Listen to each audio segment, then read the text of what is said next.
പഠനത്തിൻ്റെ ലക്ഷ്യം എന്ന് പറയുന്നത് സബ്ജക്റ്റ് മാസ്റ്റർ ചെയ്യലല്ല, അല്ലെങ്കിൽ കുട്ടികൾ കൺസിഡർ ചെയ്യുന്നത് എക്സാമിന് വേണ്ടി എന്തൊക്കെയൊക്കെയോ കാര്യങ്ങൾ പഠിക്കുന്നു, എക്സാം പോയി എഴുതുന്നു, നല്ല രീതിയിൽ മാർക്ക് വാങ്ങിക്കുന്നു, അതാണ് പഠനത്തിൻ്റെ ലക്ഷ്യം എന്നാണ് കുട്ടികൾ മനസ്സിലാക്കിയിട്ടുള്ളത്. എന്നാൽ അങ്ങനെയല്ല.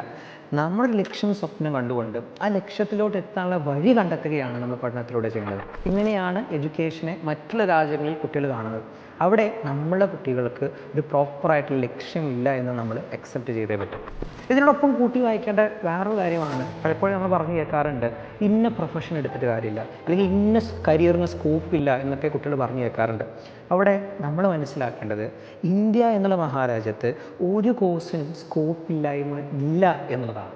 മറിച്ച് നമ്മൾ ആ കരിയർ അല്ലെങ്കിൽ ആ പ്രൊഫഷൻ പഠിക്കേണ്ട കോളേജിൽ നിന്ന് പഠിക്കേണ്ട രീതിയിൽ പഠിച്ചിട്ടില്ല എന്നുള്ളതാണ് കാര്യം. അപ്പോൾ ഇവിടെ കുട്ടികൾക്ക് ഒരു ഗൈഡൻസിൻ്റെ ഒരു കുറവുണ്ട്. അവർക്കൊരു ലക്ഷ്യബോധം ഉണ്ടാക്കി കൊടുക്കേണ്ട ഒരു റൂട്ട് മാപ്പ് നമ്മൾ സെറ്റാക്കി കൊടുക്കേണ്ടതായിട്ടുണ്ട്. അതാണ് DNA ഇൻ്റഗ്രേറ്റഡ് ബാച്ചിൽ നമ്മൾ ചെയ്യുന്നത്. വളരെ ലിമിറ്റഡ് ആയിട്ടുള്ള കുട്ടികളെടുത്ത് ഒരു കൂടെ ഇരുന്ന് പഠിപ്പിച്ചു കൊടുത്ത് അവരുടെ മോട്ടിവേറ്റഡ് ആയിട്ട് ആ റൂട്ട് മാപ്പ് സെറ്റ് ചെയ്ത് കൊടുക്കുകയാണ് ഇവിടെ നമ്മൾ ചെയ്യുന്നത്.